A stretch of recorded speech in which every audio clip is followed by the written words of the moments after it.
Recording in progress. So, well, good morning, everybody. So this is the first time that we're doing something like this where we're going to record everything, but it's not going to be a hybrid style because we want to promote everyone coming back into the office and still give the opportunity for those that don't feel comfortable yet to still watch the shareholder meeting and some of our trainings. And then eventually, maybe by the fall, maybe we're going to stop some of these and just do the shared recordings for trainings. So good morning. Good morning. We're halfway through the year. I just want to put out there, you're going to get an email from me today. If you need to readjust your personal or business goals, this is the time to do it because we are halfway through. And if you need help with that, you can always send me an email, say that you need 30, 45 minutes to sit down, talk about the plan to close out the year the way that you wanted to in both business and personal. So that being said, both business and personal, we're going to have Mitchell next, who's also going to play Jason today because Jason is with his family on vacation. So any information more you can just kind of, say what you want, and we'll start there. All right, well, I just want to really touch on two topics that come up, have been coming up fairly frequently. Number one, septic systems failed in Title V. I have a situation right now where the system failed and realtors are looking to get everything signed up right away. So I said, number one, to the realtor, has the lender told you if they will allow for a holdback for a septic system? No. So, okay, so before you get any deeper into this, you need to find out from the lender, A, will they allow for a holdback for the work to be done after the closing? B, what are their requirements for holdback, i.e., how many estimates do they have to have for the work to be done? What approvals do they need from the town? All of this has got to be done before, excuse me, has to is not the right word, should be done before the purchase sale agreement is signed.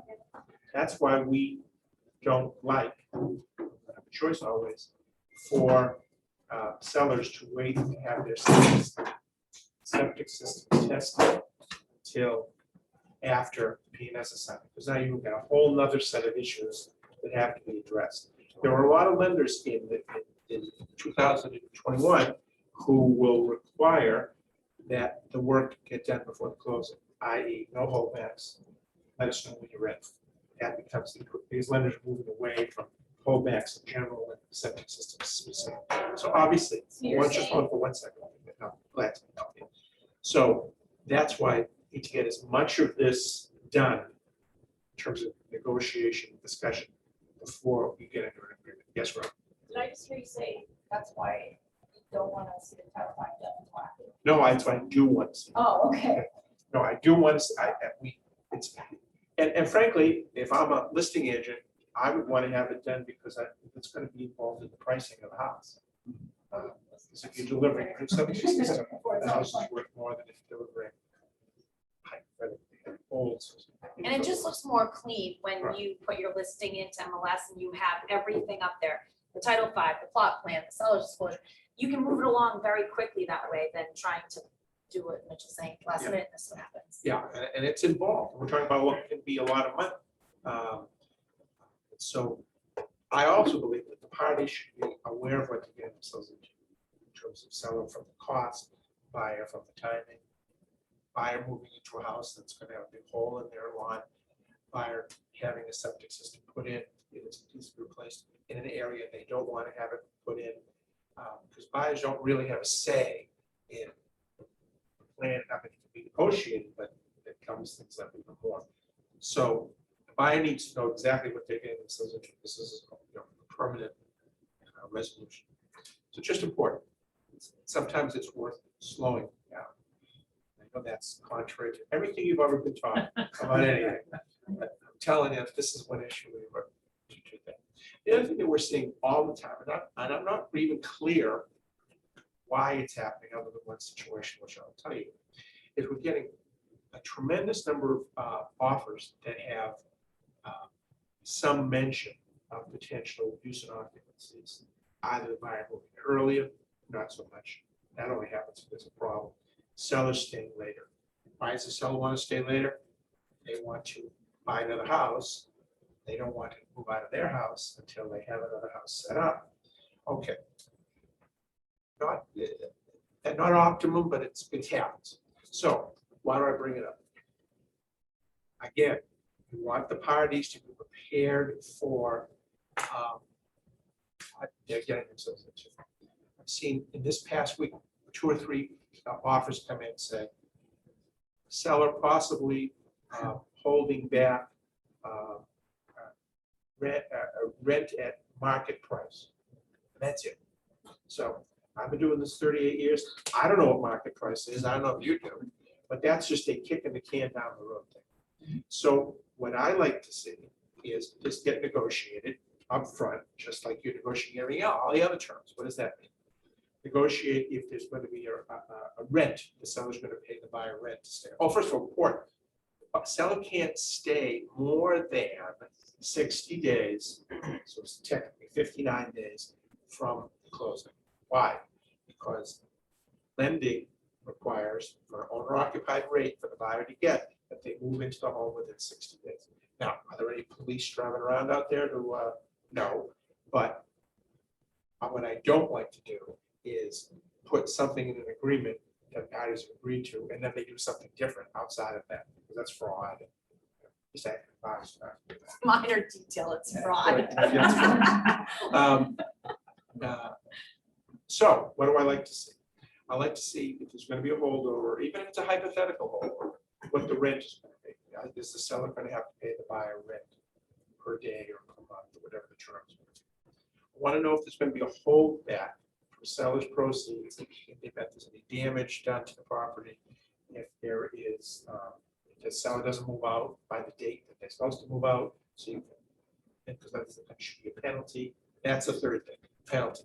What are you going to charge the buyer and you're going to seller? And you're going to take out of that escrow for a holdover, usually $200, $300, $500. It's going to be pretty onerous, so that the sellers get the hell out of the house.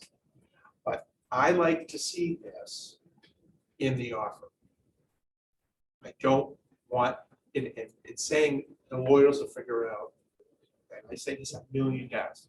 All we do when we get something, a task like this, we call you. What is the party's expectations? What do they want? In other words, all we're going to do is repeat back and forth with the parties you're taking. Kind of sound as the minimum. Just figure it out. With the other realty, it won't take very long. Usually a rental is a buyer's principal interest, taxes, insurance. Okay, you can figure what that out. It's not too hard. The holdback, depending on how long, $5,000. It's real short, maybe $2,000. The penalty, like I said, make it a tough penalty so that the buyer doesn't have to worry that the seller's going to stay longer than they already.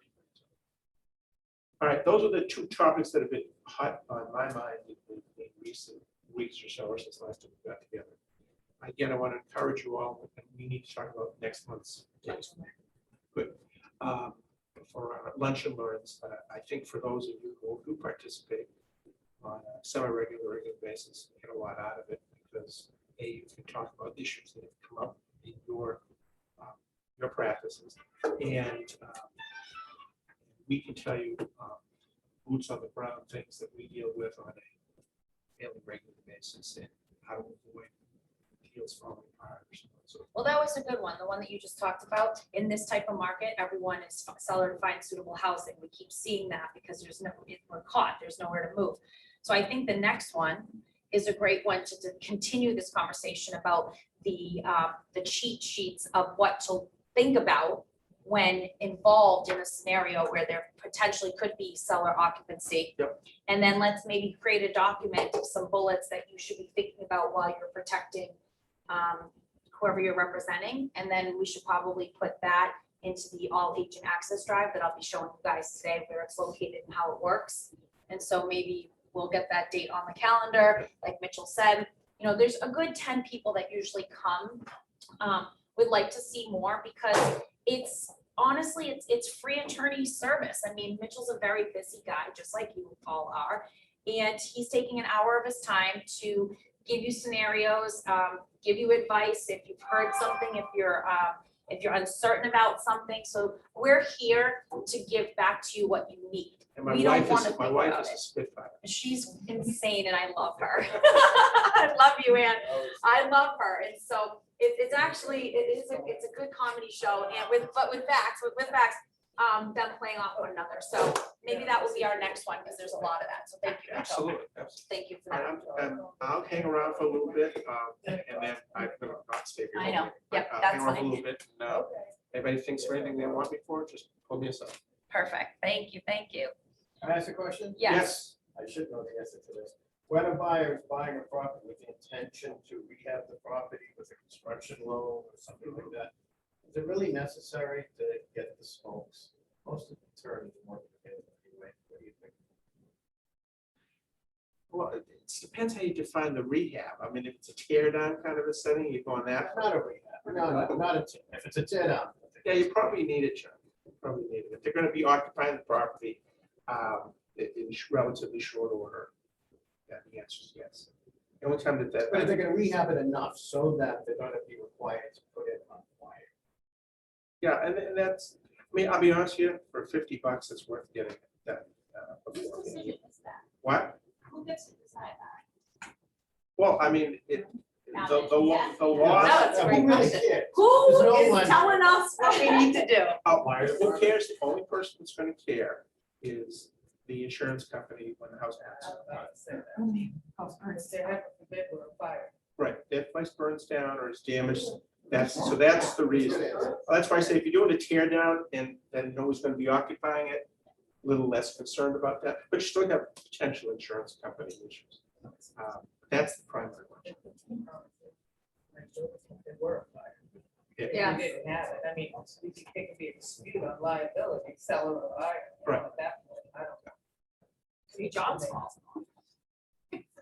Everything else. So is is- the is- insult. And John, and they're gonna say that if it burns down, right, and they're gonna say, well, my realtor said, I didn't need I it. didn't.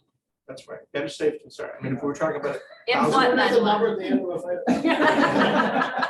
yeah, we were talking about a several $1,000 investment, we'd have to have a more in-depth conversation for $50. Yeah. It's worth So just- many times the units need to be replaced, so it's not really a $50. No, I get it, fair point, And they're not inexpensive anymore. you know. fair point, fair And point. if you fail, if they do it wrong, like I just had someone buy all new smokes for their house, I literally just came back from here. And they got something wrong along the way and they probably spent like $400. I mean, it's still worth doing. It's still relatively short money as compared to Yes. whatever Yes. the disaster. Well, it's required. What's that, Frank? Right. Whoever's gonna be responsible for it, as long as. No, the law is that Yeah, you need well, to, right. you're not supposed to transfer. And property. here's another point of reference, and I'm telling you, so if you want to know where this reference is coming from, it's me. Don't play the fire department. No. Okay, there's too many realtors or realtors, where's Keith, he's on today, that play that, and it's great to give them some advice, but you're not the inspector, and so, we've had some situations in the last couple of weeks where I've had some phone calls from agents or even a seller who is not happy because their agent here said, do this, this, and that. Fire inspector came in, failed them on the inspection. It's gonna cost them more money to come out. Of course, it's the last minute. I don't know why people do this. It's the last minute before the closing, coming in hot. The guy's not gonna come back out. This is stuff that you're supposed to be doing. Once the purchase and sale is signed, go get start this smoke. Yeah, it's not. Go get the first day. smoke because it's good for this many days. You It'll know, be good for each town. 60 days, so.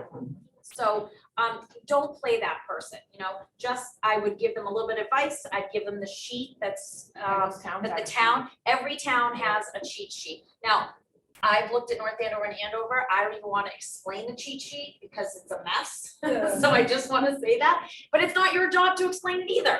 This is what the town gave me. My client went to the This fire is what's department going after he failed and they just So- told him what to buy. Exactly. So that, I'm There's just only one putting thing that, to I'm give just up. putting that out there. Phone numbers. That's it. Just, Right. don't play that person. Just like don't stay in your lane. Stay in your lane, don't play That's our that first favorite one. line. Stay in That's the our lane. favorite line. Stay in the lane. All right, so any more questions for Mitchell? And we'll move on to Jasper. All right, great. Thank you very much, Mitchell. And you and I will be talking today. Jasper. Good morning. Morning. Interesting you brought that up. So I have a pretty good point about the moving in, the finding suitable housing. Oh, yeah. It is relatively important that you let whatever insurance agent or company know that you're not going to be occupying the house, because from their standpoint, you bought the house, policies in your name, but you've got Ron living at the house totally uninsured just because he's going to find suitable housing. If that's not set up properly and there's a claim while Ron's living in Ashley or Art's house because he's going to find a house, you're going to have some serious hoops to jump through and probably a lot of explaining to do. And you're running a really good risk of the claim not getting paid. Mitchell used the word fraud. I don't like using that word. It's unintentional fraud. It's unintentional. It is what it is. It is fraud. I mean, you use whatever. I use the word because you want to get people, You gotta scare them. You Yeah. gotta scare them to do it. You gotta, I mean, there's a cost associated with letting the seller of the house stay in there for 30, 60. I know as far as the loan is concerned, it can be only 60 days, but as far as insurance is concerned, it can be longer. So 30, 60, 90, 120 days, you know, you want to scare them into, I tell them it's fraud because you want them to do the right thing. There is a cost associated with allowing the seller to stay in the house. I mean, they are going to charge you for it. Technically, Renter's insurance, though. well, no, it's a little extra add-on for a So when couple you, so you couple of treat it like percent. it's an investment property for that period of time? You put on something called permitted occupancy. Okay, So similar. we add permitted occupancy for the seller to stay there. And the buyer should get tenant insurance, right? Well, that's what I'm saying. The buyer, Yeah, why wouldn't they get They should be renter's tenant- insurance? Excuse me. the seller should, Their tenants are. well, I mean, if you want to do things 100% That's right, yeah, I mean, you yeah. want your stuff to be covered, Right. you need a Well, renter's Mitchell insurance. started on the non-fraud, so Well, we're it's gonna not- continue down it's the not- right it's not path fraud. today. It wouldn't be fraud for them not to. No, that would do just, you just be uninsured. That- Yeah. that would You'd be just totally fraud uninsured. there. You're walking around with no liability, your stuff inside the house has no insurance. And your butt is on the line. I mean, there's no CYA there for you. I got a question, just because this obviously comes up and when your offer gets accepted for your buyer and there is a suitable housing clause, you kind of have to like tiptoe around like, well, when does that suitable housing, like, is there a date that they're gonna have to meet to find the suitable That's- housing? That should be in the purchase and that- sale. Lender will set the Yeah. 60-day clock. Right. Okay, But as far as the insurance is concerned, you tell your insurance agent, hey, seller's gonna stay there. I don't know for how long. Yeah.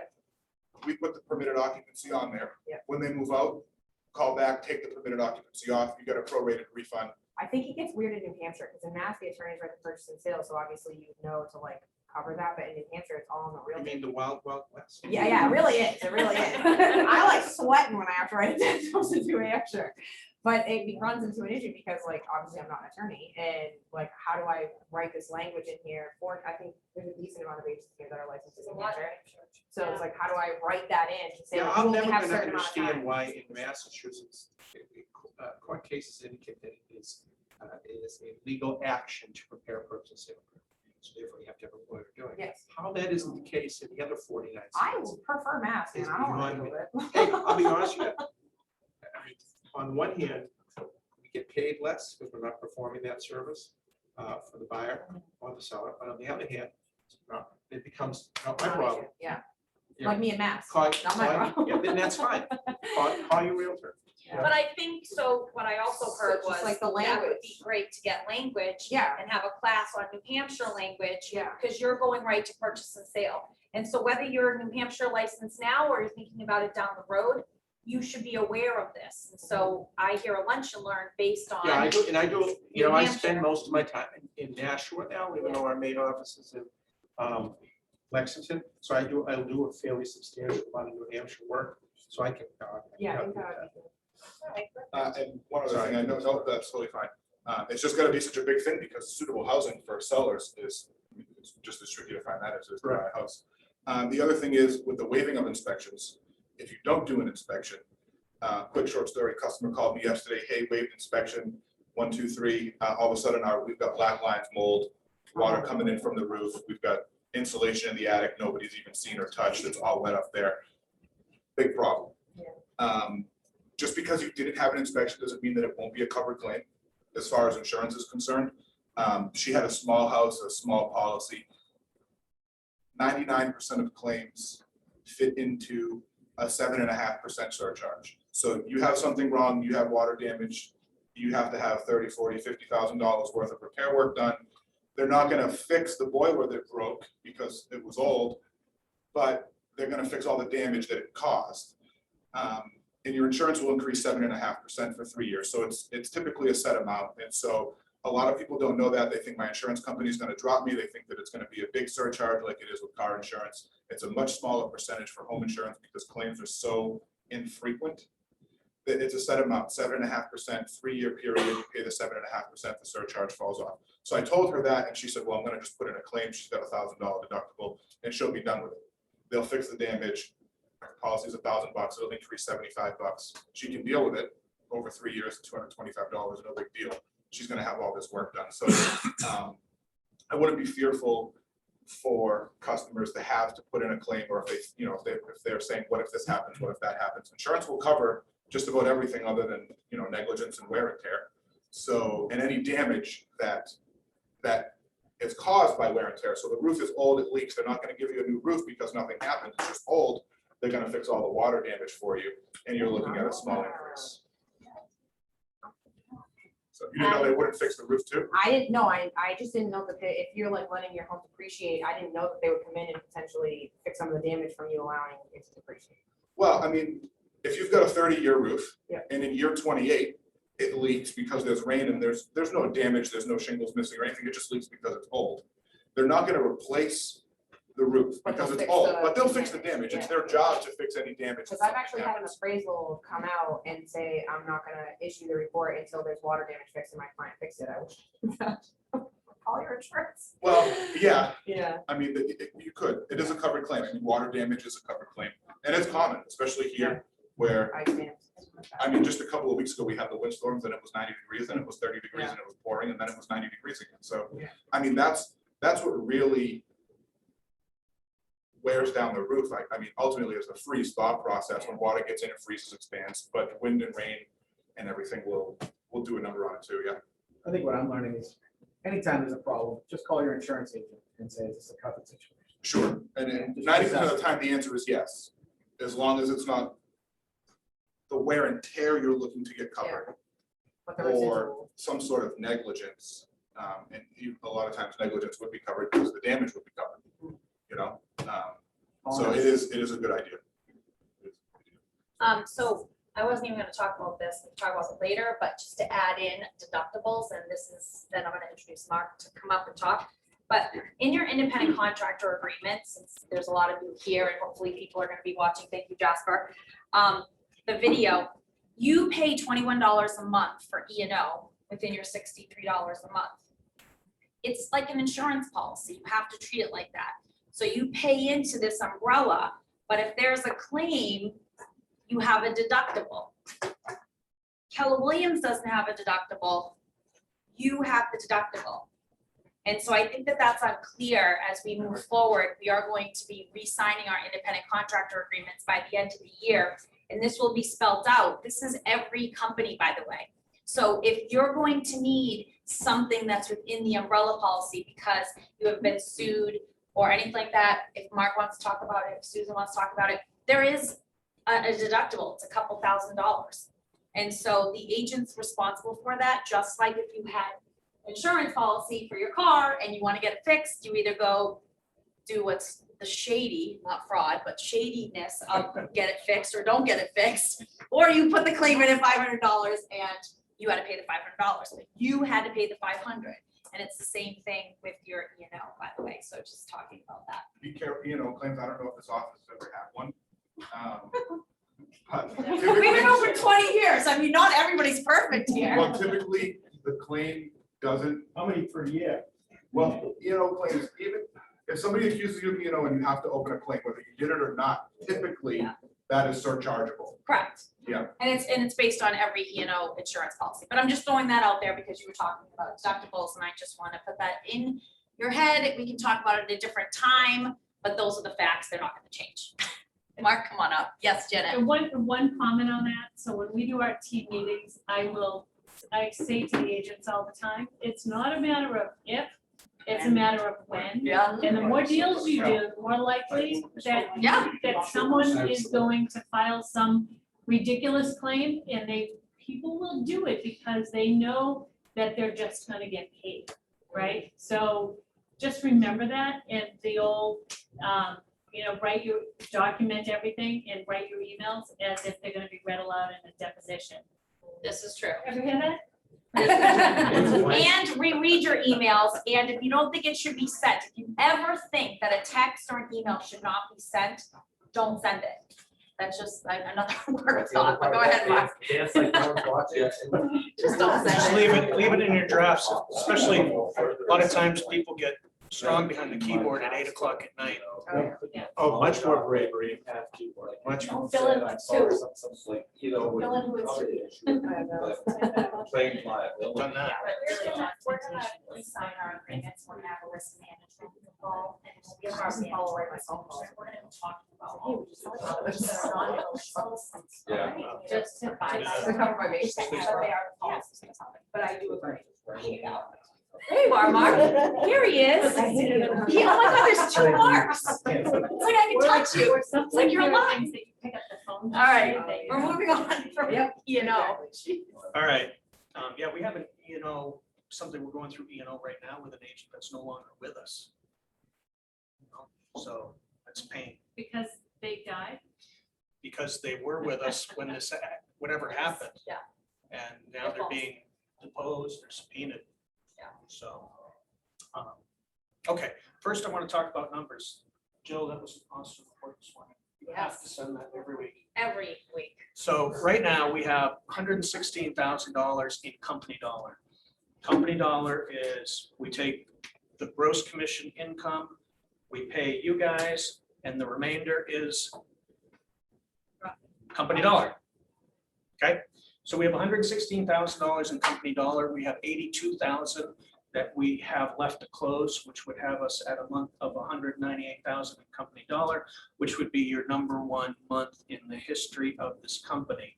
Now, we do have a fallout factor of 30% potentially, which would be $165,000 in company dollar, which would be the 3rd highest month we've ever had in company dollar. So whether it's the 1st or the 3rd, the short is, it's a really good June. So congratulations to all of you. Yeah, thanks. I do want to go through a couple of May numbers, okay? And normally we have this 1 week earlier, where it's not so close to the end of June, but I am talking about May. So your May numbers, your gross commission income went from 37 million to 47 million from May 2020. Okay, our company dollar, your GCI was up $80,000. Company dollar was up $13,000, which means you guys made an additional $67,000 from the previous May. And our expenses were down 10% in May. And your average sales price was like $531. Yeah, which it was like the highest. Second highest, Yeah. second highest. Second highest. Last month was the highest. Yes, that's right. So if your company dollar is up and your expenses are down, what else is up? Profit share. So your profit share year to date is up 75%, and month to date, May over May was up 64%. Excellent. When your profit share, I mean, that's one of the big, I was talking with someone this morning that we're talking to about hiring. Profit share is an awesome thing. One of my goals for profit share is for all of you to make more than your cap in profit share. If you contributed $24,000 in company dollar, and you made more than $24,000, would this be a company that you never want to leave? Yes. Right, because you're here for free. Last thing, who watched the US Open this weekend? I knew you would. I thought I'd have a couple more. In the future, when I do something like that, it's okay if you lie to me. Put your hand up, make me feel good about this. Okay, I'm afraid to ask questions. so who won? Rom. John Rahm won in one of the highest pressure tournaments that you could possibly be in. It's one of the 4 majors. What happened to John Rahm 2 weeks earlier? He had a 5-stroke lead. He was going to win that tournament. 6-stroke lead. He was going to win that tournament. And he lost it by coming down with COVID. Was it Saturday? And that can deflate you, right? It's the same kind of thing. Now he comes back, he wins the US Open in his next tournament. And he's coming down to where he has to birdie the last 2 holes. And the purse was something like $2.4 million. And if he didn't hit one of those putts there or went to a playoff, or if he didn't win, he lost like $1 million, because the next purse was like 1.2 or 1.4, something like that. So when I was thinking about talking to you guys about, or what to talk to you guys about, what came to my mind is he's so prepared physically for his sport, for his job. He's also prepared mentally. And so when you guys go on listing appointments, I want you to be prepared and have the knowledge, but be confident in your heads and know that you're there, and know that they're going to interview maybe 2 people, maybe 3, and you have a really good shot at getting it. So just be great at your craft and have confidence. Mindset is one of the biggest things. John? You mind addressing the various rumors that are out there about Heather Williams following the path of Compass? Public.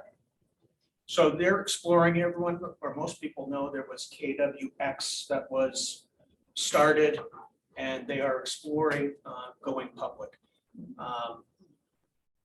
It makes sense for a couple of reasons, okay? Number one, tech companies, which we are called a tech company now, typically go public. And you don't feel tech when you're not there. The money that it could raise could fund your technology for a very long time. But it's just an exploratory thing. Gary Keller has always said that he will never go to a publicly traded company unless the agents, the IALC, the International ALC, votes on something like that. We would never do it. It does make a little bit of sense. One of the things that is beneficial to KW right now is that KWRI is very profitable, and you have other real estate companies that are going public that aren't profitable. So I don't have my Series 7. That would be a stock that I would jump on. Is that good enough? Follow up. What's your feeling as someone out there talking about OPs? Is that the wave, the direction, what kind of moving? Yes. And one would believe in Keller Williams culture that agents would be given preferential opportunity. Yep. One would think that we would be able to buy at a street price that is probably less than, if it was coming out at 8, would we be able to get it at 6 or 4? That would be the hope. I mean, we're already, Keep us in the loop. yeah. It's well, still keep in all mind, we're- fresh. I mean, Oh, even as yeah. our regent, we have our regional calls, and we're still not making assumptions, but there's not enough information that's coming out from Texas because they don't want it to be misconstrued. So the only thing that's been validated on any of our regional and international calls is it is being talked about. Now, there's no bullets after that as to which, how you buy in, how long you've been at the company, should it be franchisee owners first, should it be this? That none of that has really been released or discussed. However, the IALC, just to talk about what Mark said, we have our ALC here within the market center. And yes, it's an obligation. It's time out of your business for 2 hours a month. Sometimes it's an extra hour out of the month if we need something. But it's really important to what Mark said. Our company was built by agents for agents. It wasn't built by big corporate. And so this IALC is really important because you're represented. If you're on the ALC within your market center and you really want to voice your opinion, you want to speak in terms of like the region. So we have something right now in terms of the IALC. Before that even goes public, we're talking about profit share. And there was a big vote at Mega Camp in regards to profit share. And whether or not, if you are a agent in the company and you leave to go to a competing company, you're immediately dismissed from profit share. So, Now, you can still retire. Yep. You can go drive 18-wheeler trucks, Yep. change the industry. You can still pass away and it be handed down. It's just what's happened at KWRI, they've looked at it and they're looking at the numbers right now. They believe it's about $20 to $40 million is going to agents that are competitors. And they are currently calling our agents and saying, hey, come here, you'll get some stock options, which they'll also get some stock options. And you already are vested with KW, so you'll continue to get your profit share. Why don't you just get another stream of residual income for your family? I mean, there's Gene Rivers, Gene Fredericks, right? Yeah. Fredericks, he makes about $240,000 a year and recruits agents from KW as his full-time job to EXP. what? So, but here's the thing, that wouldn't get voted on. So, and this is really big, just to go, again, they have to address these things, in my opinion, before they even think about public. So this is a big conversation to be had, because then there'll be more money. So if the IALC votes come Mega Camp time, which they represent each region, so it's usually 2 regional leadership members or directors of the region, and it's 2 people that were nominated, that were on an ALC, that raised their hand to speak in behalf of the region. They're gonna go represent, vote at Mega Camp, and however that goes is the new vote. So if we saved all that money, would be more profitable, in my opinion, as well, for a stock option. So I think there's a lot of kinks first that still need to be ironed out, to go back to what John asked, in terms of when or if we are gonna go public, and until those are. But the more that we hear, we'll definitely give you an update. Would But that it's only still- be moving forward, or would that be all agents? Everybody. Because the new rule is, they moved it from 3 years to 7 years, and if you do go to a competitor, if you have been here for 7 years, you still would lose that. But now it's taking out everybody that's recruiting against us. You know, my other office has a school that recruits to EXP and gets over $100,000 a year of profit share, and emails our agents on a weekly basis to have them come to EXP and to come over and talk to us about EXP and make $100,000. Again, I'm gonna actually stop the conversation, just because we could go for a really long time on it, and it is a great discussion. Everyone has their opinion about it, and I'm sure you have a ton of questions, and Mark and I can only give you opinions to your questions. There are no facts that we can give you at this time. But it's just another reason to get involved. To be honest with you, it's another reason to think about ALC. It's another reason to stay in touch with regional calls that happen, or get involved with anything regional, because you represent the company that you work for. If you have an opinion on what we talked about, you Just should emails. email me, and I can give it to the region. Ron, you had a question? Just a quick follow-up. When you say we may go public, are you talking about KWX, the holding corporation going public? Yeah, so what they do is they link in KW Mortgage, KW The Insurance. holding company controls shares of the underlying companies. Yeah. Those underlying companies may not somehow, I'm just asking, so Keller Realty may not be going public. KWX Yes. is going public. Yes, So there could be a little bit of, potentially. we're still a private company, but a big portion of our shares are controlled by KWX. And the beauty, different. I mean, one of the things obviously that people don't like about publicly traded companies is the fact that the investors, the shareholders now all of a sudden take over. And it's one of the reasons why we were excited when RE/MAX went public about 8 years, no, probably 12 years ago, because we knew that they couldn't copy our model. You're not going to go to RE/MAX shareholders and say, hey, by the way, we're thinking about giving 48% of our profit back to the agents. What are the shareholders going to say then? No way. So we already have that in place. So we don't have to lose that. That's the one, but you don't have. Of course. When you do have shareholders, Yeah. put a lot of pressure on our profit share. Right. Well, we got 180,000 people with the company that would want to be shareholders. That's a good start to for stock. I gotta say, I bought a couple shit companies. It sucks. I'm gonna ask you, John. Well, I thought it'd be interesting, just, I know, but I'll Anything tell else for me? you three, and Susan's next, but in 2017, I bought $1,000 worth of EXP stock. And I sold it at 12,000, but now in 2021, it's not even worth what I had it for. So it is interesting what's happening in the real estate industry and who is going public, who's not. And to go back to what Mark said, you know, when you bring in that technology platform, technology is usually where the public traded companies are. And so we have to, in our industry, go technology. Like, we're forced to do that. And so in my opinion, someday in the next 5 years, maybe Microsoft even has, you know, they have Katana and they have this, but they already have holograms.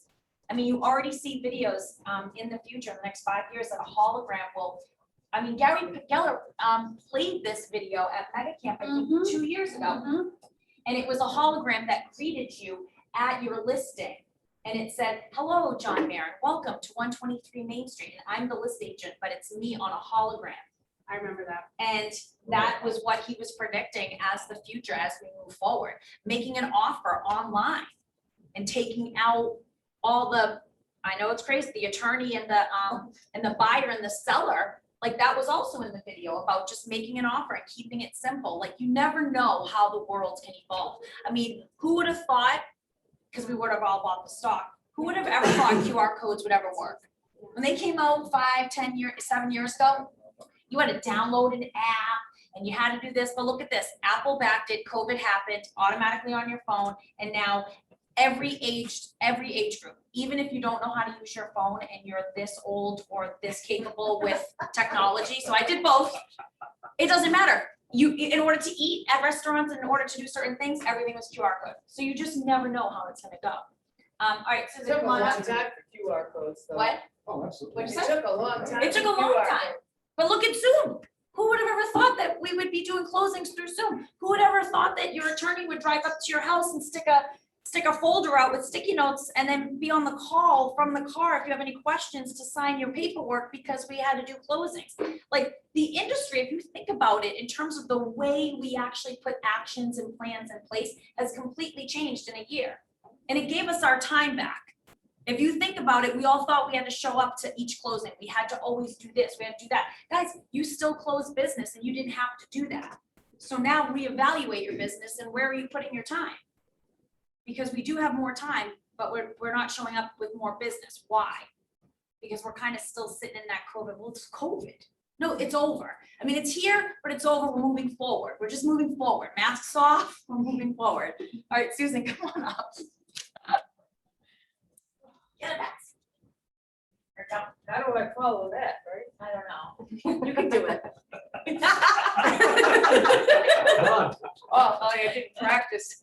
I really was gonna, we're talking about technology, but I was really just reflecting on, number one, the Andover, North Andover Caravan is back. Okay, so face-to-face, That's a little bit more face-to-face interaction.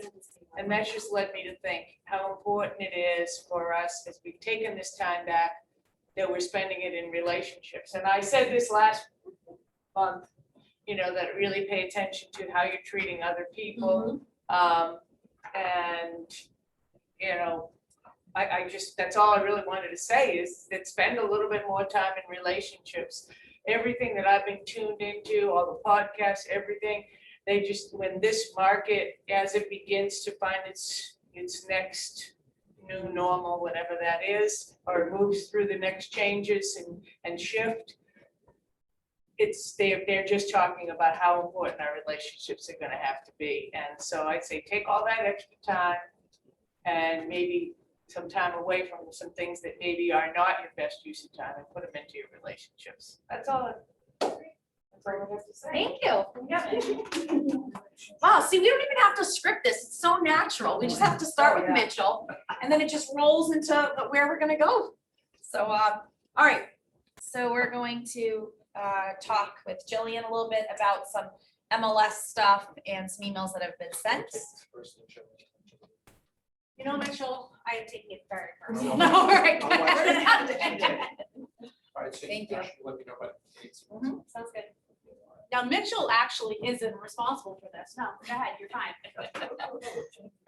A lot of what I've been seeing very recently and probably the last couple weeks is if we're not holding all of the funds to pay out a Cobra, because they were only holding 10,000 and 8,000 of that is your commission. Well, we only have 2,000 left to pay the Cobra. The remaining money has to come from the closing attorney. What's been happening is the closing attorney is then writing us the check, mailing it to us, and then I have to take the check, deposit it, you know what I'm talking about, because this just happened, and resend it to the Cobra, the buyer agent. I would just ask, and I'm sure most of you do this and I still feel like it happens, clear communication with the closing attorney. They can just cut the check directly to the buyer agent's company. I would also put on your commission statements, like please make check payable to William Ravis for the amount of blah, blah, blah. Just because it seems, it messes up our files, it takes twice as long. Now your buyer agent's aggravated because they have to wait twice as long. And that's not anything we can control, but just trying to make it as smooth as possible because it's happening a lot lately. So like 2 weeks later, I'm suddenly getting a check that was supposed to go to the buyer agent and it's coming to us. And now I have to fix our file, deposit it, send it out to them. It's just something I wanted to make you guys aware of because Art and I ran into it on Friday afternoon, but he isn't the only one. And you want to get paid on time, and so does the Cobra. Yes. At the end of the day, everyone wants to get paid. You did an act of service, you closed a file, everyone should get paid. And unfortunately, we're really great here about paying our agents, taking the risk, by the way, knowing that if it's William Ravis, if it's Coldwell Banker, if it's one of the bigger places, we know we're gonna get the check. And so we might go ahead and direct deposit, pay you.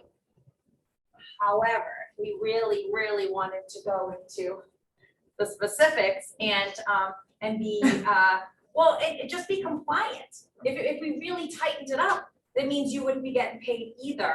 And a lot of you wouldn't be happy. So you can maybe, again, she's gonna send an email out with some language that maybe you can add to your commission statements when this happens, you can make it not happen so that everybody does get paid on time or I compliant. just feel like you have to put it in like basic layman terms. I hate to say that, but like, and a lot of times it's not necessarily the closing attorney who's even reading it. It's a paralegal, it's someone else in the office, and you guys are just as busy. So things happen and people are human, but We can't do anything if we don't have the information. exactly. So Um, just and- make it as easy as And we possible. often get commission statements from both sides, and they don't say the same thing. And then you hear certain offices have rules about, Yes, they can't pay until, or so on and so forth. yes. And so this is one area where we need guidance from you. Men in New Hampshire, they do it differently. I've gotten And pushback from That the attorneys. money so- comes, has to come into the closing attorney and then go back up. Makes no sense, but that's, Right. so that adds an extra step. Yeah. That's New Hampshire. Yeah. So all I'm saying is, we can only do what we think is right based on the information we have. I have a question for you before you leave, Yeah. real quick. So I've got 2 title issues, not frequently, probably in the last like 2 years. And this most recent one, the attorney didn't really act on it. So, and when I spoke with her, she said that the expectation was that I would be doing the research on the title issue. So you have the buyer. And that's been 2 You have times, the buyer, you have the the buyer. buyer. And, She said it would be more cost effective for me to do the research. well, And I mean, I'm all about keeping my deal together, wait a and minute, about my so client, the so. buyer's attorney is telling you, So sorry, I was on the seller's all side. right, got it. I was on, and the seller's attorney that I recommended to them, which I'm never doing again, said, I called her and said, hey, this title issue's still kind of brewing. Well, I'll answer you in this fashion. Yeah. When I the, know. Should have sent him to Mitchell. when the law office charges a flat fee. Yeah. There's no such thing as cost effective. I know.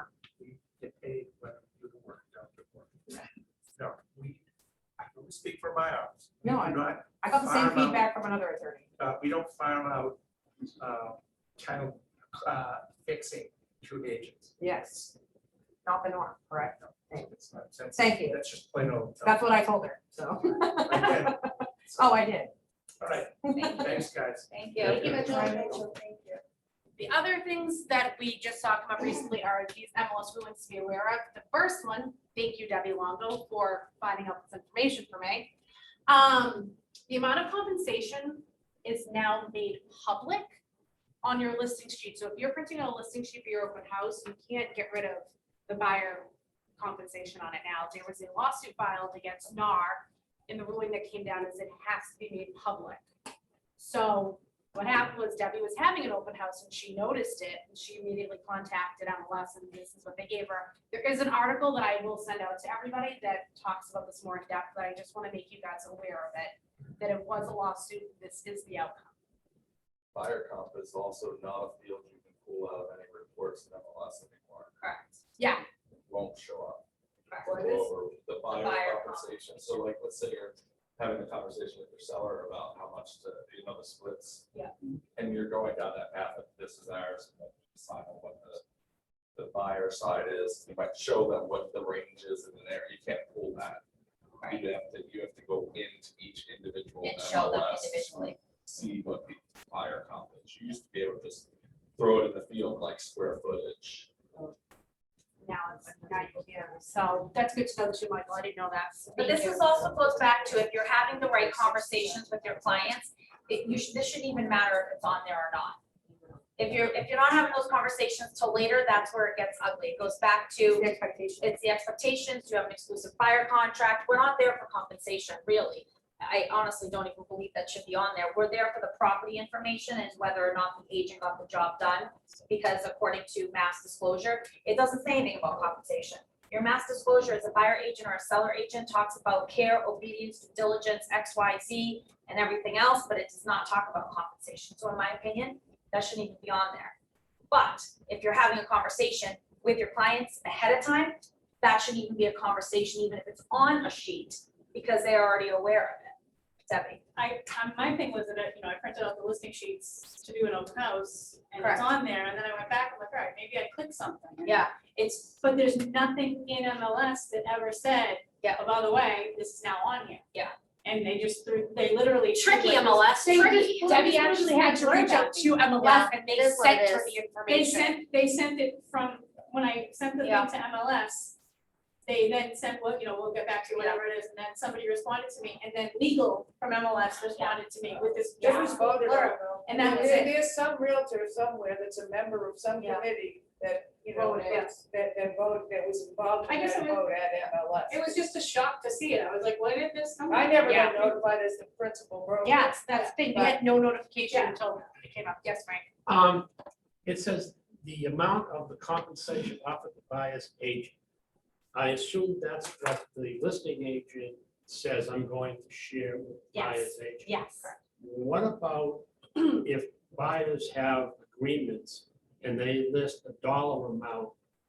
I mean, Ron talked about this. This That's has nothing, that's That's That's separate. completely got different. not- So that doesn't That have to has be nothing to do with disclosed. this. That's a completely different contract. You have an exclusive buyer agency agreement where you state what you're We're getting. gonna give $3,000 Yes, or whatever. completely Right. different than this. Okay, so The that's reason only is- what the buyer shows. This, yeah, With but this just listing to, just to agent. clarify, this is MLS. Right. If you're not having a conversation with your buyer and you don't have an exclusive, it goes back to an exclusive buyer contract. If you have an exclusive buyer contract signed for 3% and MLS is offering 2, and there's a list sheet, and the buyer is asking you questions at this point, what's this 2%?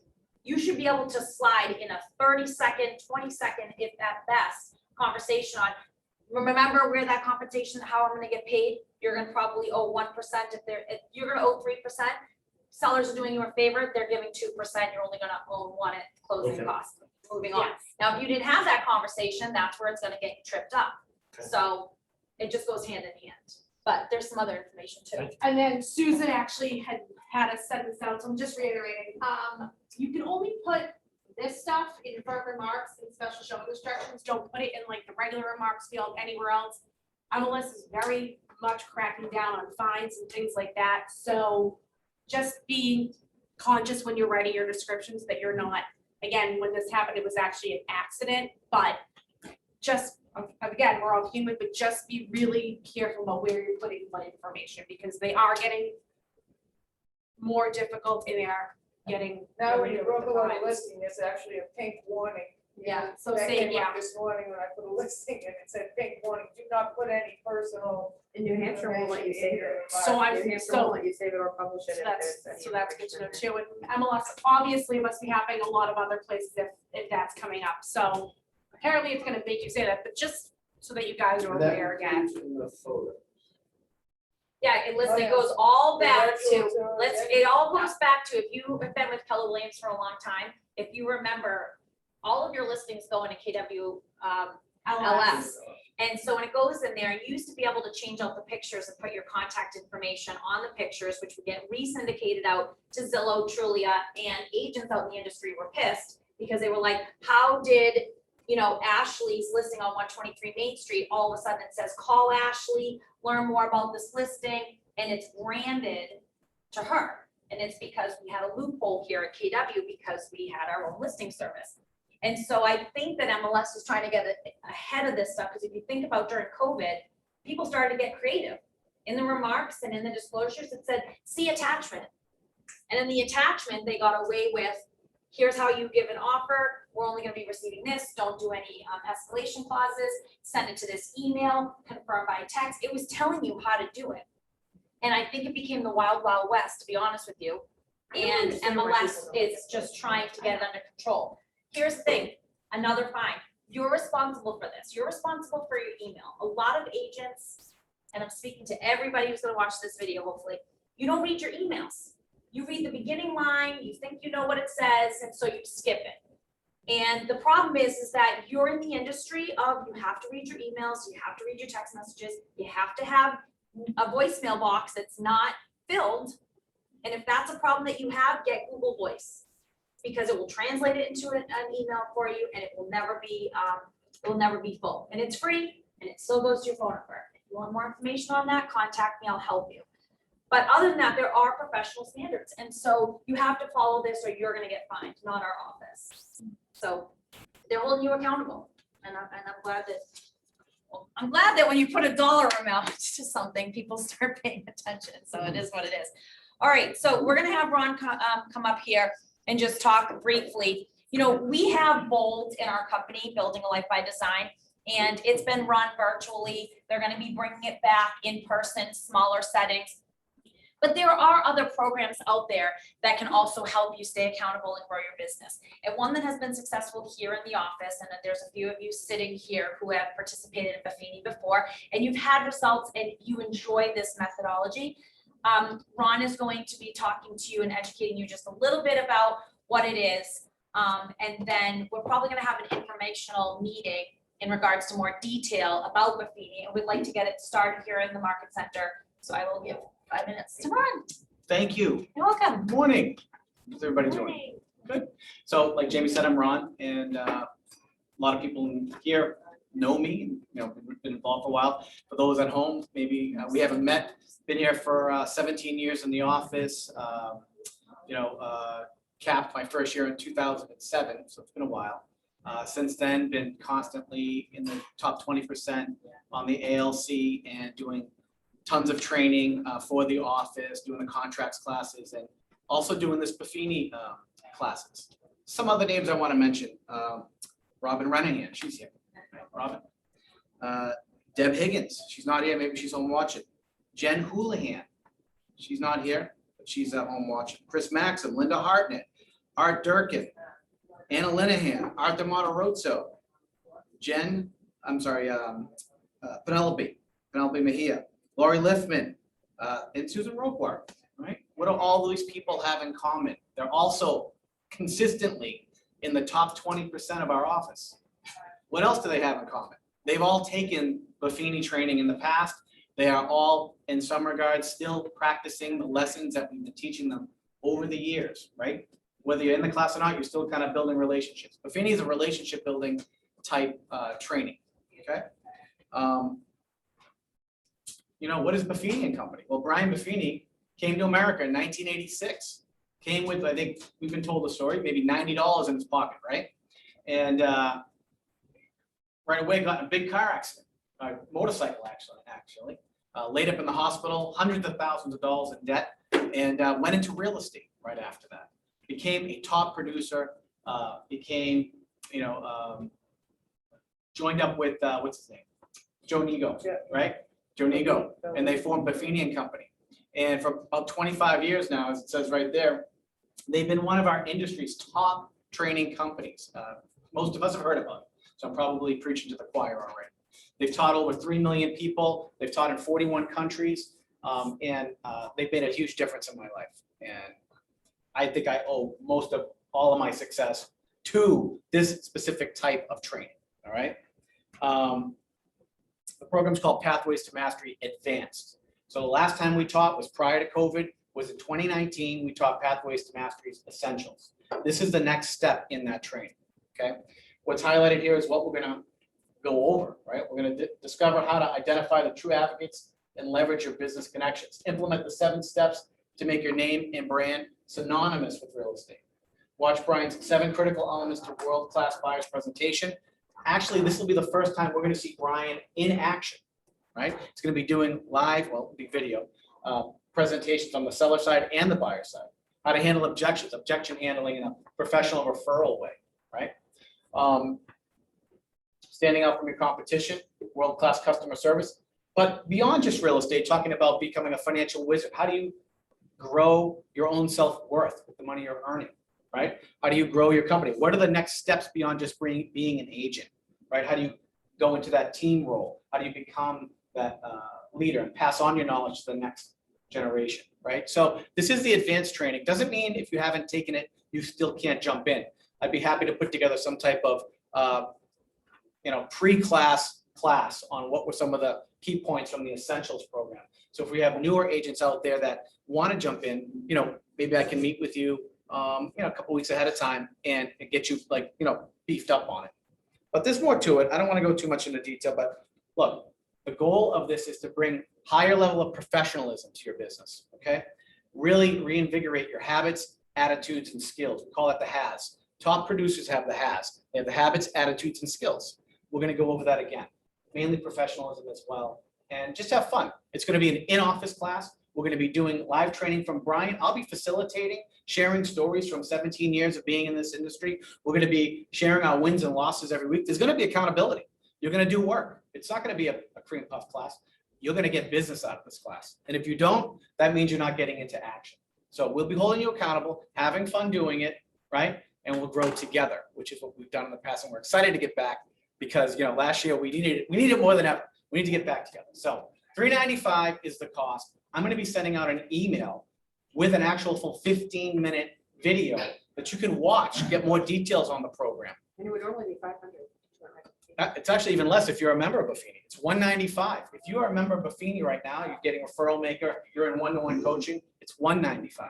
And we're gonna reimburse the money back the way that we did Bold if you write a contract, actually when you write a contract, in the time between when it starts to when it finishes. Right. Example, if it starts August 1st and finishes September 30th, and in that time period, this will be spelled out, you'll all sign it.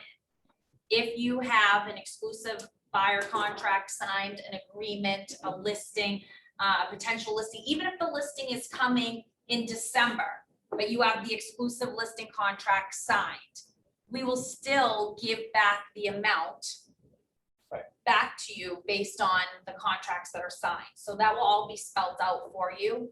So it's kind of a win-win. I mean, we really want you to close as much business as possible.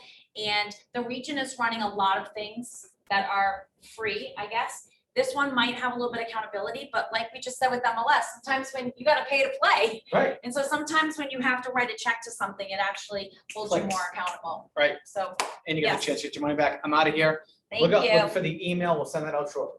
Thank you, thank you. Thanks. All right, quick ALC update. I know with the fund committee, we will start with you in a minute, but if you haven't signed up for the grill and chill, please do so, or the chill and grill. It can be both. I don't know. Whatever you want. Listen, burgers, fries. If you need a veggie burger, let us know because I'm not thinking about that right now.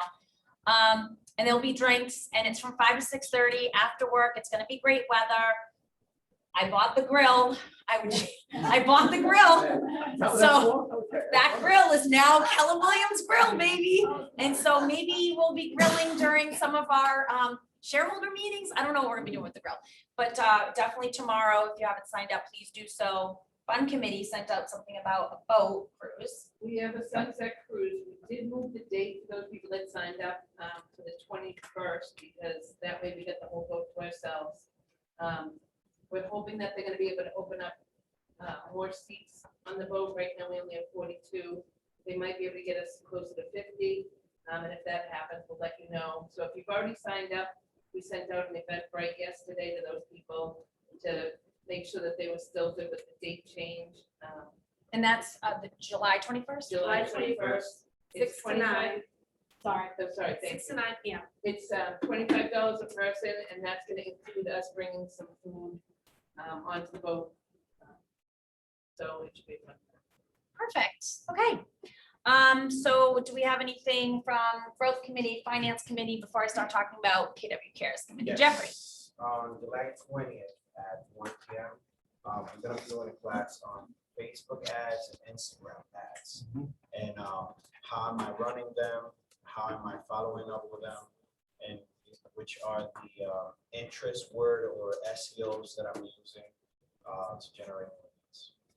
Okay, perfect. So that's July 20th. July 20th. So that is going to piggyback in a second about a training that I'm going to talk to you about that Rachel Adams will be teaching us. And I absolutely love her. And we'll talk about that. So that's first, then Jeffrey's class. So that's fantastic. Any other follow-up from our ALC members? I do want to talk about KW Cares. So I'm just going to continue to turn this screen here so you guys can see. Okay. So the trainings that I was just talking about, let's go back to that. So in the middle here, many of you can't see this on the recording, but you will see it when you see the slide deck that's attached to this video. So Rachel Adams, she, I absolutely love her. She coached with Diana Kokoska for years, and Diana is still part of our company, but she wrote the Bold Building a Life by Design, and she started like MAPS coaching. And so she really doubled her business by social media. So she is a socialite. She likes to socialize, but she is originally years ago got creative on how to post and was running all these masterminds at Family Reunion and Mega Camp. And so she's going to do a 30-minute Zoom because she doesn't live here in Massachusetts to do something here in person on when to post, how to post, things like that. And so that's happening July 29th at 2 p.m. And that will go hand in hand with what Jeffrey's trying to do. And we're also going to be throwing in a TikTok how-to. So if you don't know what TikTok is, it's just another social media platform like Instagram and TikTok. And I'm going to tell you something. The TikTok is like a free video making company. It's very simple to use. You can put music to it. You don't have to. And there are a couple of real estate agents that I follow. There's this one from North Carolina that I absolutely love. And she posts and puts it on her social media for Facebook, on her stories and Instagram. And some of it is directly related to make real estate agents laugh about the craziness that we're dealing with. And so they're funny. And then sometimes she does a really great video about a listing that's coming. And it's a free platform, and it really is user-friendly. So some people have emailed about it, so we're also going to be doing that as a social media post. Many of you wanted to have a home inspector come in and talk a little bit, whether you're new in the industry or you've been 15 years in the industry. We do have that coming up with Adam Wright. And then we had the appraisal guys on last month at our shareholder meeting. And so they're going to be doing an appraisal class next Wednesday, June 30th at 1 p.m. here in the Market Center, talking about appraisals, what they look for, you know, things that you should be looking for or how to work with them in conjunction in this type of market. So speaking of trainings, I'm going to switch the screen for a minute. Yes. Real quick. Yeah. Come to that thing with RJ inspections. I'm telling you right now, they're my top. The RJ inspections, home inspection, they're great. I love them. They're amazing, awesome. They go all over the place. So Mass, New Hampshire. Yeah. And that's the other thing. They are Mass and New Hampshire related. So they're going to tell you some stuff to look, you know, They're for. He's a great instructor. Thank you, Deb. So I'm just gonna change this over for 1 second. So press escape. All right, many of you have no idea what we're talking about when we talk about the all agent access drive. And so this is really for you. I have to bring it up on the computer. This is a wealth of information and where you're going to find stuff. So right now we're in my Google Drive. So when you sign in, whether it's in your Gmail account or your KW account, and you're signing into Gmail, right here, you have 9 dots up here. And when you click these 9 dots, which many of you have never clicked, but we're gonna do it today, folks, because it's so important. When you click it, this is where some of your stuff is. And if you're like, I've never used it, well, okay, well, your calendar, you can get quickly to your calendar and sync it to your phone. It's an easy one. Your Gmail is reading your emails. And right here is your drive. It's a triangle. And in the drive, think about it as your downloads. It's just another place to store documents, files that you need very quickly. So in the drive, and this is mine, so I'm in my drive right now. If I go to my shared drive is anyone who has shared something with me can only be found in my shared drive. So if Jen Hamilton sent me a document through Google Drive and she shared it with me, and I'm like, where is it? Well, I have to go into my drive first, and then I have to scroll down to shared with me to get into the shared drive. And then I'm like, oh, there's the document. Right here, all agent access, this folder has been shared with all of you agents. Here's the trick.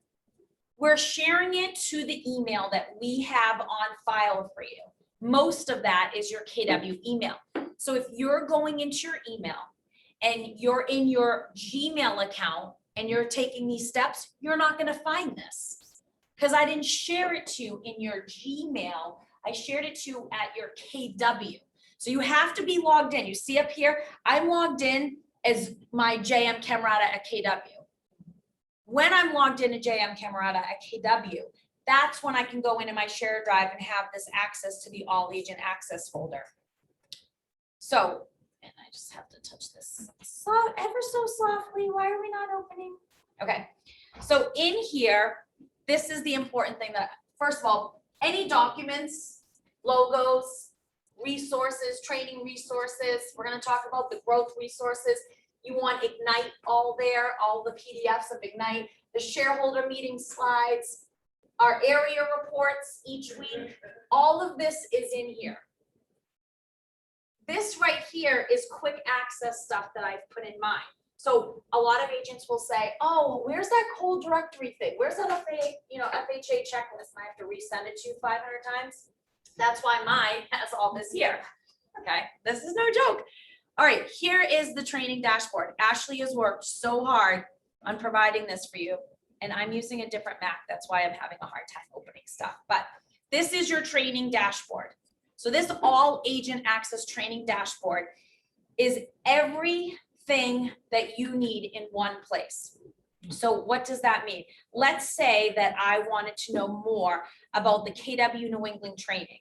Okay, so KW New England has been training. They've been doing the MREA series. They've been doing Ignite.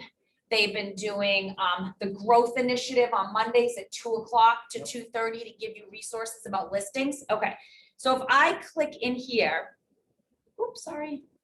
And again, this is a Mac, so, but if I click in here, all right, it's going to bring me to the next slide. In the next slide, what am I looking for? I want Ignite videos.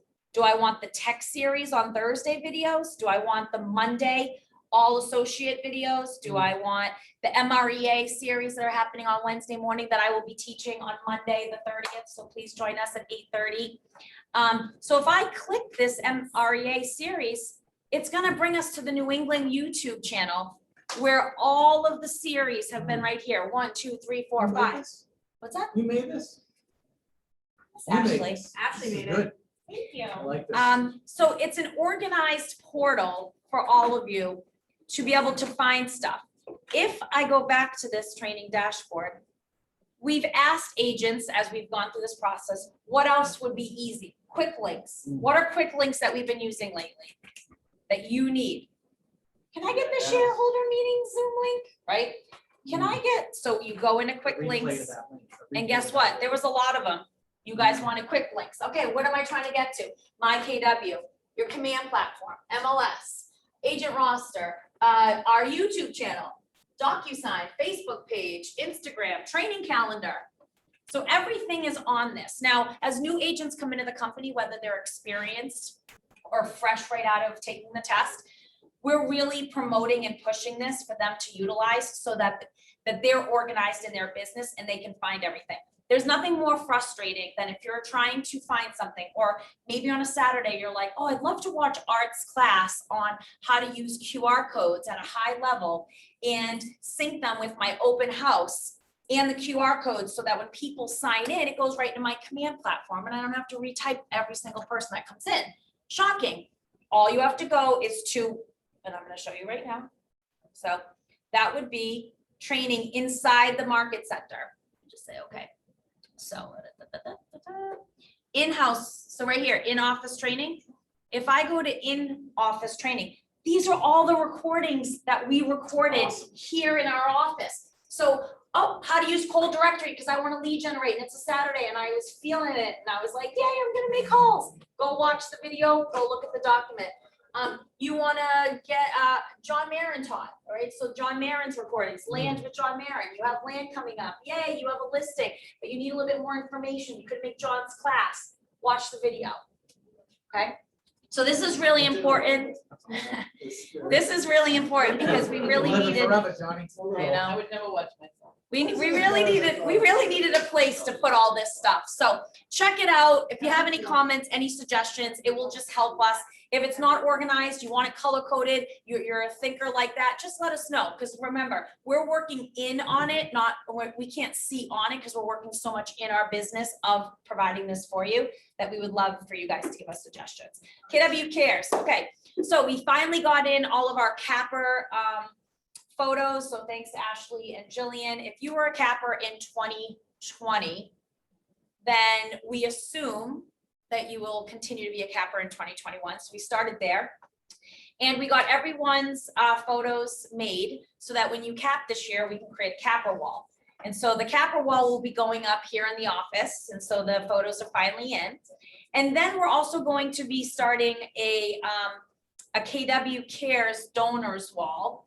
And so this also is going to be at one of the wall locations where right here is what is KW Cares. A lot of us don't even know, if you're new, what KW Cares does, how it works.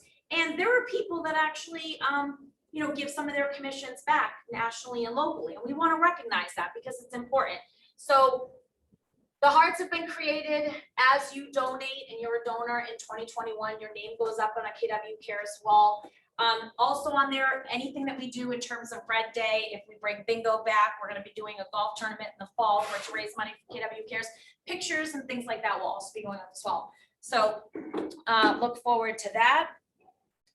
You will be getting an email next week, June 28th. The email will be from this company. If you fill the link out, then we can see KW's success Andover maybe in the top workplaces in 2021. And so this is just like bonds for the North Shore. You have to participate in it. So they give you a link. They ask you what company that you're at, scale 1 to 10. Do you love your company? And then it gets submitted. The more that gets submitted, the more that it would be cool to get a plaque to hang up because you love being here. But this is a real link and they are asking for information. So we approve, go ahead, fill it out so that we can be in the top workplaces. Susan was talking about relationships today. And so we're bringing back the co-broke appreciation and we're very excited about this. So not only are the broker caravans, and if you don't know what that is, because some people are new, broker caravan is our local board. You can submit in the Andover North Andover area any new listings that you have that you want to put on broker caravan, which means it's a day allocated, usually Tuesdays, let's call it, from 9 to 12, where if you submit it before a certain time, they actually will put you on a schedule and send it out to all real estate agents. You as the broker go to the property for a half hour and you let the other brokers in to view the property for their clients. And it was pretty big before COVID. And then unfortunately, because of COVID, social distancing, but we are bringing it back. We will bring back hopefully internal ones, just KW listings. So stay tuned to that.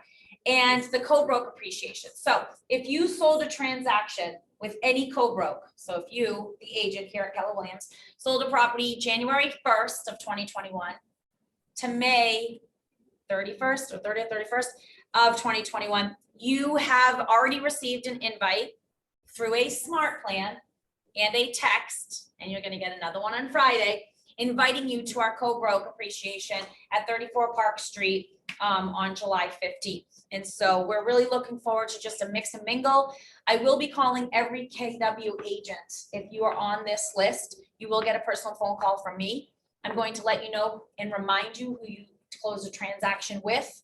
And I would really appreciate if you reach out to that person, help us and say, you received an email from Jamie, a couple of them inviting you to the co-broke. And my name's Janet Faulkner. I know that we did these closings and I'm going to go. I'd love to see you to celebrate and just, you know, true professionalism. July 15th. It's from, no, I don't want that. I'm sorry, July 15th. Yeah, July 15th from, I think 2 to 5 we're trying to do. It's true. Where is that? It's at 34 Park Street. I know why this is doing this, because I'm still in, I'm in videos. Oh, You know why? I was like, why? can't Well, no, I just find have my to different close, video? yeah, we have to close all that out. Okay, so let me just go back to present mode. This, the co-broke, I believe we locked it up, Ashley, from 2 to 5. They were okay with that. It's 2 to 4:45 because they have to clean it, but it's gonna be outside under the tent at 34 Park. It used to be the old Sal's. And they charge it to 34 Park, Oh, right. across the street from that awesome restaurant called La Rosa's. The name of the restaurant is The name, I know, see, I told you, I told you. So listen, the address is 34 Park, but the restaurant's called 34 Park. It's like who's on first? Yeah, it's across from the old Ralph's, not Ralph's, Park Street pub. Which is, I don't even know if that's Park In the Street. pub. shadow of the mausoleum. that is You're right right, south of Tom. us. I know, listen, no, I was in the wrong town, I know. Yes. But wait, question. Yes, But if you move forward, you talked about the broke caravan. I was just curious. Yes. Who is organizing it now? Still Larry Wangering or someone else? I don't know who took it over. I just know that they are Someone's going to be taking sending out an email to agents saying that it's back and this is to who to submit it to. So, We honestly just found out this morning from Susan. Okay. all right, so we're gonna go through some congratulatory things, then we'll do the last minute sharing. So congratulations to our cappers, which means these 3 beautiful ladies will be on our capper wall. Some congratulations to Christine, Penelope, and Anna Linehan for capping in 2021. Congratulations for all of our first closing agents. So it's Tanis, yes, Heidi and Gina, we all have our first closings, which means they're getting paid. All right, so welcome our newest agents. We have Matt in the back and Alex. You might know the last name. Marcos, Brian, and Kevin Nunez. So congratulations for joining KW. And Ooh. yes, let's talk about this. Ooh, changing it up a little bit. I do want to talk about profit share. Listen, raise your hand as a real estate agent if you have a 401k. Okay. So we have maybe, say, 18 people in here and almost half. When you get into real estate, there really is no retirement plan because you're not working at, like, say, a Microsoft or an Oracle or some other company where you're taking money out of your funds and holds in them. And so that's how I look at profit share. I mean, profit share, at the end of the day, when you come to the company, someone's responsible for you joining. And I don't mind if it's me. My kids aren't gonna mind it either, but I really want it to be you. And so with that, and the numbers that we were talking about, I love seeing somebody each month, it's a different person. So the top profit share earner this month was Bill Faulkner, so congratulations, in the month of May. And so, yes, I mean, this is legit. I think, you know, as a team leader, I don't put a lot of people's names down. When I was in Beverly, I did a lot of help for recruiting here in Andover. So there are agents that are in my profit share because I helped Marianne Arini when she was here, or I helped Sandy when she was here, and whatever team leaders. needed it. And so some people did put my name here, and in Beverly, yes. And my best year was almost $12,000. And I couldn't believe it when I got my tax returns, because I set up a different account when I first joined the company, and it went to my Framingham Credit Union from when I was like 15 years old that I don't even touch. And then I got like that, I got the statement, and I was like, oh, where'd that come from for my taxes? And I was like, oh my God, 11,000 and change went into that. And I didn't even count that. And so it kind of is passive income. It's mailbox money, but it is, some people, it can be a retirement plan, or something like that. Something like that. Top agent closed volume, Ms. Jen Hamilton Bauer. All right, participation quickly. How much did she close? Now that we're back live. Come on. Okay, 3.25. One other person. 2.5. Jen? You know this answer. 3.9 million. I'm joking. Nobody does. Listen, I'm gonna do everybody, and everyone's gonna look at me like, I think I might have closed, I'm not sure. Okay, 3.9 million in 1 month closed. So hold on, if she closes 3.9 in 1 month, then that means that's capping, guys. Yeah, that's a cap. I know, yeah, I wish that was my reset month. Oh, well. I know. Thank you. Hey, thank you for that company dollar report that Mark gave for this month, since you're still contributing. So top team closed for volume. We have Susan Sells. Congratulations. Give me 2 numbers on what they did for volume. 2. 4.2. 4.2. Oh, scratch ticket time. 4.2, and 1 more guess. Frank, give me a guess. 4.5. Okay, so Price is Right, it's 4.6. So you would be able to come up and join in the prizes.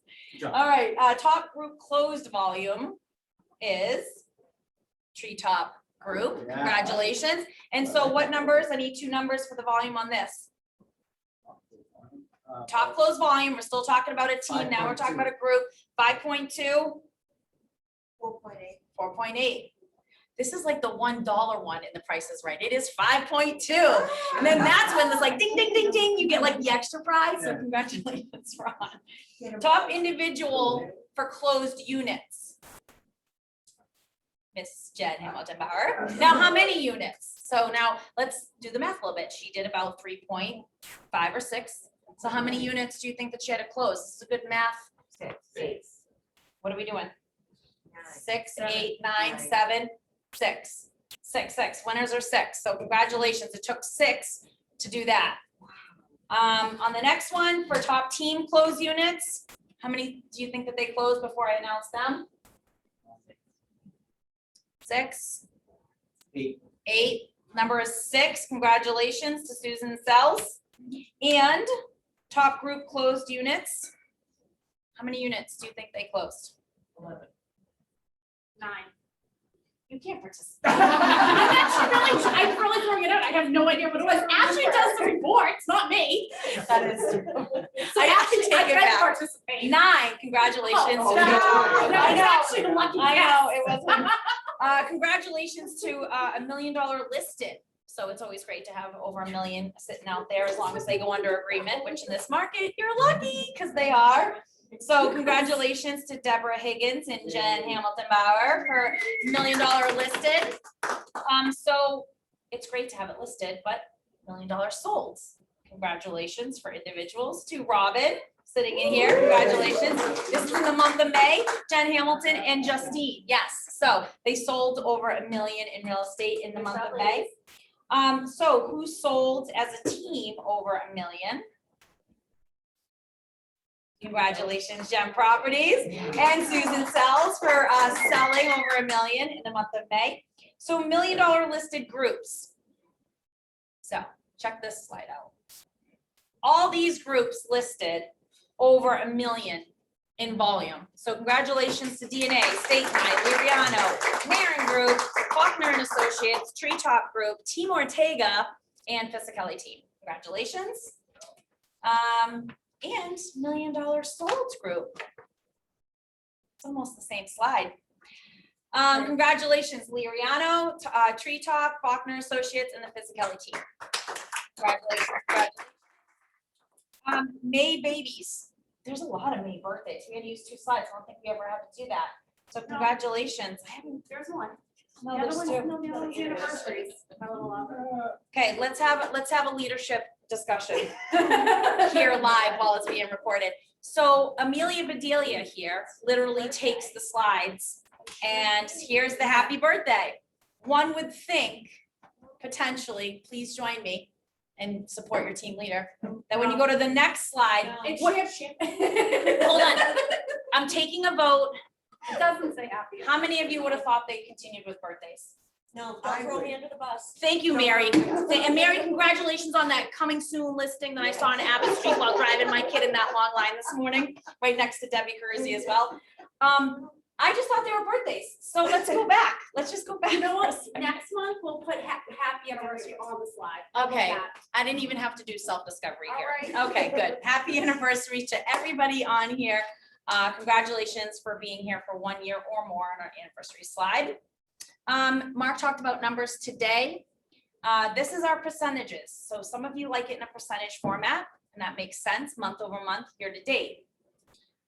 I do want to break it down in terms of the numbers. Yes, congratulations, which Mark said about some of our profitability. I do want to point out, when you're tracking business, you have to be careful because the volume looks great, but you can't let the units slide. Yeah. So this is like the story of numbers, guys. This is why when we do business planning in November, it's great that some of you say, I want to sell this much in volume. Awesome. I want to concentrate on the units, because what happens in this market or in a different market, you could get a $3 million listing, but you said you wanted to close 5 units. And if you got a $3 million listing under, then you're like, take the foot off the gas. You're like, I'm there. No, you're not there. I need you to do the units. The units are going to tell the story. The money is going to flow. So it's great that our volume is up, because now what do we see? Mark said, hey, congratulations, our money is up, our company dollar is up. Yeah, our profit share is up. Yeah, this is great. But the only way to sustain it is by keeping your units up. And so that is why I really, really, really think that whether it's Buffini, whether it's Bold, whether it's the growth initiative on Mondays, whether it's the tech Thursdays and you're going to do social media, whether it's MREA, Monday, Wednesday, Friday mornings from 8:30 to 9:15, pick something to stay focused on to continue with the listings. And so, yes, this was the month of May. We were very close, 87 units closed, 90 closed. Look at the volume. Look at the listing taken volume. That's great. I just want to make sure with the units that we stay focused. Contracts written, we're still buyer heavy. Mhm. So I never loved math, I have to say. I taught 3rd grade and that was enough. 3 times 3 is 9. Don't ask why, just know it, kids, know it. That's how I learned it. You're like, 3 groups of 3 is 9. Why, Mrs. Caramata? Because it is. Get the flashcards. 3 times 3. But when I became a team leader and I started to really understand digging deeper into your numbers, oh man, it really explains stuff, because you want to celebrate sometimes and take your wins, and you should monthly, weekly celebrate your wins. But don't get ahead of that if you don't know and have dissected the business. Jillian does a great job. She does our daily company report. Ashley's doing a great job. Mark does a great job. We look at these numbers because we want to make sure that we stay ahead on this stuff. And so I would really like to personally run a class on your own business and show you through your associate trend report. I would like for you to know where your business is, where you're heavy, where you should be working, what are you doing for action plans? Because this is what leads our conversations and our leadership as to what we should be doing weekly. What training should we bring in for you guys? What should we be doing behind the leadership team for recruiting purposes? So congratulations, but watch your numbers, know your numbers. And our June numbers sound like they're going to be fantastic. All right, so we're going to end with buyer, seller needs, wants. Anyone have something to share? Does anybody want to start? Okay, so I'm just going to turn the recording. I'm just going to turn this so that you guys, what's up, everybody? All right, so who's starting today? We'll start over here with Miss Janet Faulkner. Yeah, just a quick shout out, closed yesterday, Monday, on a property that was a referral from Art Durkin, so I thank you very much. That's something when you're looking at your numbers, keep in mind that nice little check, I think it wasn't quite $2,000, but that's okay, it's better than a stick in the eye. So, Hold on, but wait, Art Durkin made $2,000, just so that you know, what other job could, exactly. Go ahead, go, Art, take it away. What other job could you? All I had to do was pick up the phone. Exactly. yeah, He- and, you know, that's it. We had a quick conversation, we ran some numbers for the seller and actually came up with a number higher than what he was looking to sell it for. And actually, we got that listing because of Art's credibility, because the seller thought that we were blowing smoke and inflating the price. However, we sold it for the price, for more than he had originally thought that he would get. So he's very happy with us, very happy with Art. And it doesn't matter where the property is, by the way, we do business in Massachusetts, Florida, and New Hampshire. I was at the property for the first time when I went to do the walkthrough, and I met the seller that day and met the buyer's agent and did the walkthrough. So keep it in mind, it wasn't a huge price point deal, but we have a deal closing in September, that's $5.5 million. So what's 25% on the listing side on a $5.5 million deal? It's $42,000 that agent is gonna get for a referral fee. So Boom. keep the referrals coming, and you may give us a referral that or you may have something, you may just have a question, you may have someone that thinks that they want to buy a commercial building. And when we give them the information, we give you the information, don't be afraid to call and talk, because we just had someone call Susan Waller, her person, they want to buy, but they want to buy commercial, they want to turn it into a pool residence. Okay, the financing's different, this is different, that's different, they need more money down, they're gonna pay higher interest rate, blah, blah, blah. Guess what? Instead of wasting a whole bunch of time or her referring it out, I brought them back to her. Now they're looking for a $900 to $1 million residential property. So call us, happy. Thank to you. help. So that's Yay. it. Thank you. Deb, did you have a hand raised? No? Just wave to everybody. Okay, Sarah. I have a listing coming today, 9 Heritage Lane in Methuen. It's a 3-bedroom, 3-bathroom colonial, really beautiful neighborhood, CGS school district. We're gonna be putting on for $515. A little bit dated, but it's very, very nice, very well maintained. I also have a buyer looking in southern New Hampshire, Methuen area, up to like $450, looking for, they're really flexible on like size because they don't mind modifying. So if you have any, please help. We missed out on a lot of. Anyone else? Oh, I'm Mary. Mary, and coming soon, 96 Abbott Street in North Andover, 4 bedrooms, 2.5 bath, just over an acre of land, pretty lot, 0.6 mile from the Annie Sargent School. Which is desirable. It is, and the house was built, only one owner, the sellers purchased it and had it custom built, 1984. Would need updating, but very, very well built. Thank Oh, you. sorry, the price. We're going to, they're thinking about listing it right around $695, $699. We're listing it Thursday morning, July 1st. In light of the holiday weekend, we're going to start the showings that day. If any of you are going to be away, just send your buyers, have them identify themselves, and I'll take care of it. Thank you. Moving over to this side of the room. All right. Well, that should really sell because it's a great carbon copy cut of my girlfriend's house, who sold for a lot more than that in this market. So if we don't need anything else, I appreciate your time. Again, please check out that all agent access drive, give us some feedback on it, and we hope to see you tomorrow night at the Chilling Grill. That's it. Have a great day. Welcome. Hi, everybody. Yes. Are the coffee conversations gone now? We got rid of it a month, 2 months ago. Okay, I'll take it off. Yes, take it off the calendar because we were only after you were on it for a while. Then when you weren't on it, it was just me, John, or me and one other person. And I said, no, she wants to sit in the office. That's Yeah. why I was late. That's okay. So yes, we didn't, it wasn't successful, so we stopped. But thank you for asking.